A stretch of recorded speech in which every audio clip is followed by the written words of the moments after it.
नमस्कार, मैं जीवन Kumar Shah, assistant professor, degree college Jagannathpur, Kolhan university Chaibasa, faculty of history.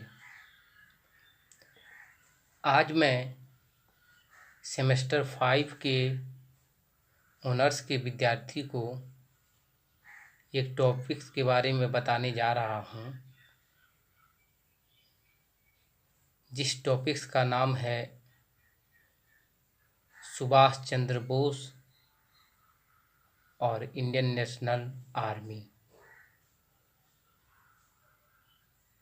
तो सबसे पहले यह जान लेते हैं कि इस अध्याय से आपको क्या प्रश्न पूछे जाएंगे, और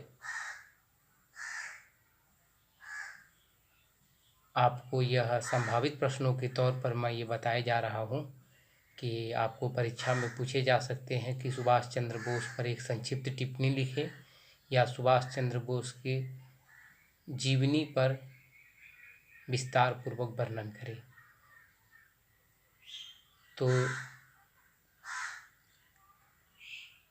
इस तरह के प्रश्न जब परीक्षा में पूछे जाएंगे तो उत्तर के तौर पर मैं ये बताने जा रहा हूँ, जिससे आप देखिए यह बहुत पूर्ण टॉपिक्स है। नेताजी सुभाष चंद्र बोस का जन्म उड़ीसा के कटक में 23 जनवरी 1897 ईस्वी को हुआ था। बचपन से ही ये कुशाग्र बुद्धि के थे, तीव्र बुद्धि के थे ये, एवं क्रांतिकारी विचारों के पक्षधर थे। 1920 ईस्वी में वह ICS की परीक्षा में सफल होकर सरकारी नौकरी में आई। तभी ब्रिटिश सरकार के अंतर्गत ICS की परीक्षा होती थी, उसमें वो सफल हो गए और वो नौकरी में आए। परंतु शीघ्र ही इसे त्याग कर वह राष्ट्रीय संग्राम में प्रविष्ट हो गए। यानी कि उस समय भारत स्वतंत्र था और उन्होंने देखा कि हमें राष्ट्रीय आंदोलन में आना चाहिए। वो नौकरी छोड़ के राष्ट्रीय आंदोलन में आ गए। वे दीनबंधु चित्तरंजन दास से बहुत अधिक प्रभावित थे। चित्तरंजन दास ही उनके गुरु माने जाते हैं। तो देशबंधु चित्तरंजन दास शीघ्र ही वे उनके विश्वास पात्र बन गए। जब स्वराज्य दल का गठन हुआ, उसमें चित्तरंजन दास और मोतीलाल नेहरू थे।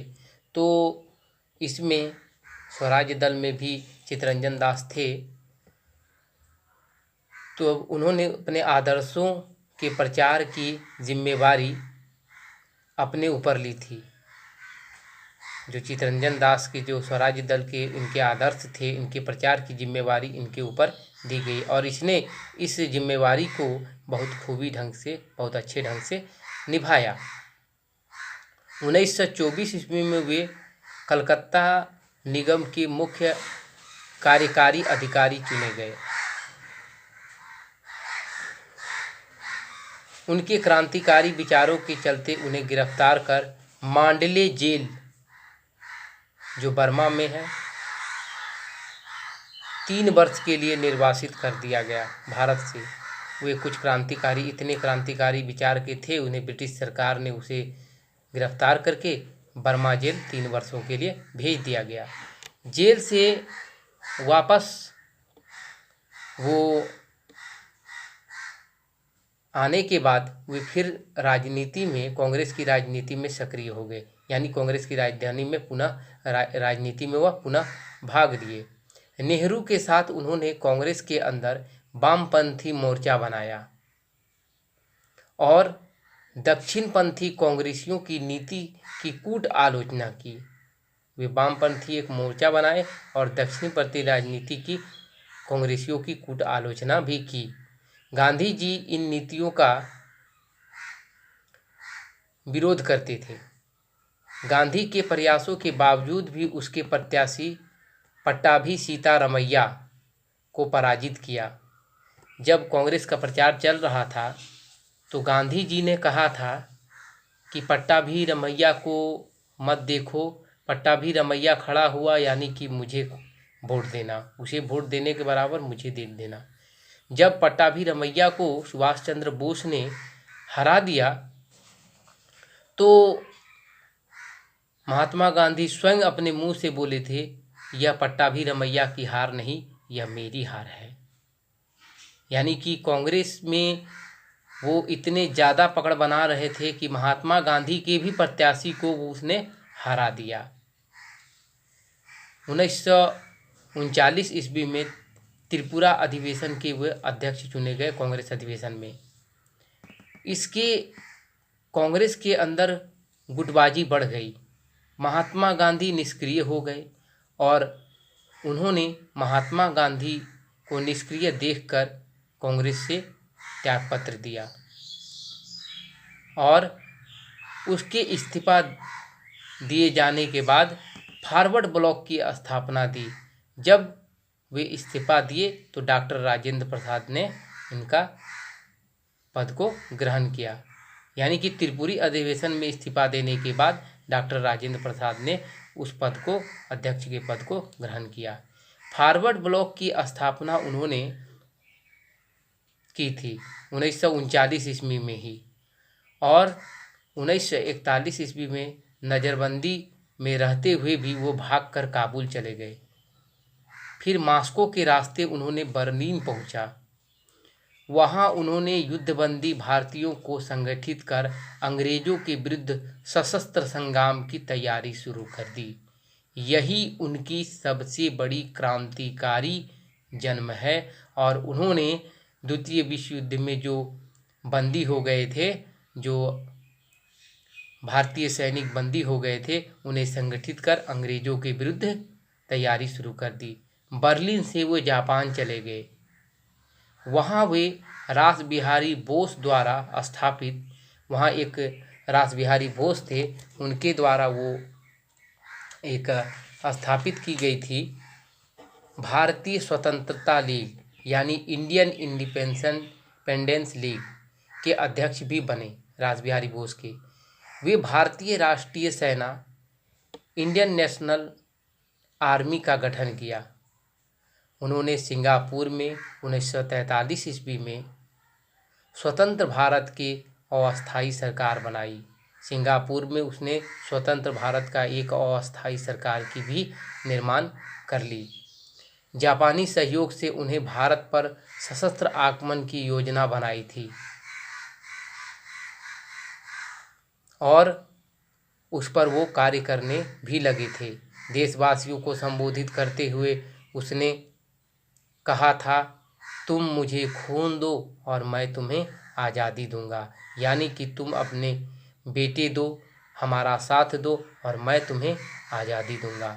बलिदानी दो मुझे और मैं तुम्हें आज़ादी दूंगा। ऐसा सुभाष चंद्र बोस का कहना था। उन्होंने आज़ाद हिंद फौज को दिल्ली चलो का भी नारा देकर प्रेरित किया। मतलब वो सिंगापुर से दिल्ली की ओर चले और वहाँ पर इंडियन नेशनल आर्मी का झंडा गाड़े और भारत की आज़ादी में महत्वपूर्ण भूमिका निभाई। बर्मा के रास्ते वो कोहिमा तक बढ़ आए और वहाँ स्वतंत्र भारत का झंडा फहराया। वो भारत के इलाके में घुस गए कोहिमा में और वो स्वतंत्र भारत का झंडा भी फहराया। दुर्भाग्यवश यही थी कि जापानी सेना की हार होने लगी द्वितीय विश्व युद्ध में और उसे बर्मा से लौटना पड़ा। यानी कि द्वितीय विश्व युद्ध में जब जापान पर 2 बम गिराए गए तो जापानियों ने आत्मसमर्पण कर दिया, जिसके कारण जहाँ जहाँ जापानियों का कब्जा था वहाँ वहाँ अंग्रेज़ों का कब्जा हो गया, जिसके कारण उससे हाथ धोना पड़ा। फलतः आज़ाद हिंद फौज को ही पीछे हटना पड़ा। सिंगापुर से वो टोक्यो की तरफ बढ़े, परंतु रास्ते में ही 18 अगस्त 1945 ईस्वी को एक विमान दुर्घटना में मारे गए। हालांकि विमान दुर्घटना आज भी विवादास्पद का एक मुद्दा बनकर रह गया है और सुभाष चंद्र बोस की जो शरीर है वो आज तक अप्राप्त है।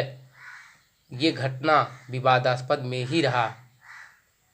सुभाष चंद्र बोस बल प्रयोग द्वारा भारत को परतंत्रता के चंगुल से मुक्त कराना चाहते थे। यद्यपि इस प्रयास में उन्हें सफलता नहीं मिली, परंतु राष्ट्रीय स्वतंत्रता संग्राम में उसकी भूमिका कम नहीं रह जाती है। वो ऐसे वीर थे जो भारत के बाहर रहकर भारत के लिए, अपने देश के लिए, अपने देश की आज़ादी के लिए वो वहीं से लड़े। उन्होंने ही जब बर्लिन के रेडियो में जब वो आक्रमण करने की योजना बना रहे थे भारत में, तब उन्होंने महात्मा गांधी को राष्ट्रपिता कहकर संबोधित किया।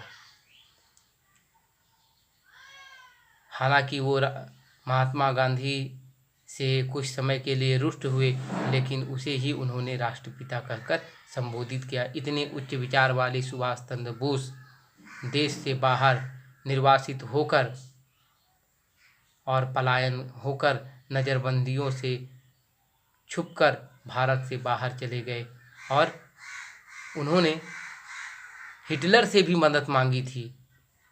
हिटलर ने उसे बोला कि मेरी दूरी इतनी है, इसलिए जापानियों का जो जापान आपका नज़दीक पड़ता है, इसलिए आप जाइए और जापानियों से मदद लीजिए। वो जापान भी गए, जापानी सेना ने उसे मदद की और इंडियन नेशनल आर्मी के सहयोग से उसने कोहिमा तक पहुंचकर अपना झंडा गाड़ दिया।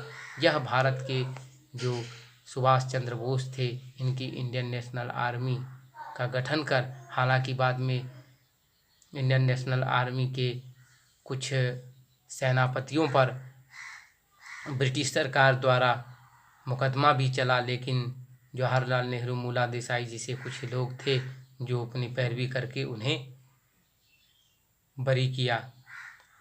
तो इस तरह की जज्बा रखने वाले सुभाष चंद्र बोस भारत के लिए आज भी पूजनीय और हमेशा भी पूजनीय रहेंगे। तो आज के लिए इतना ही, धन्यवाद।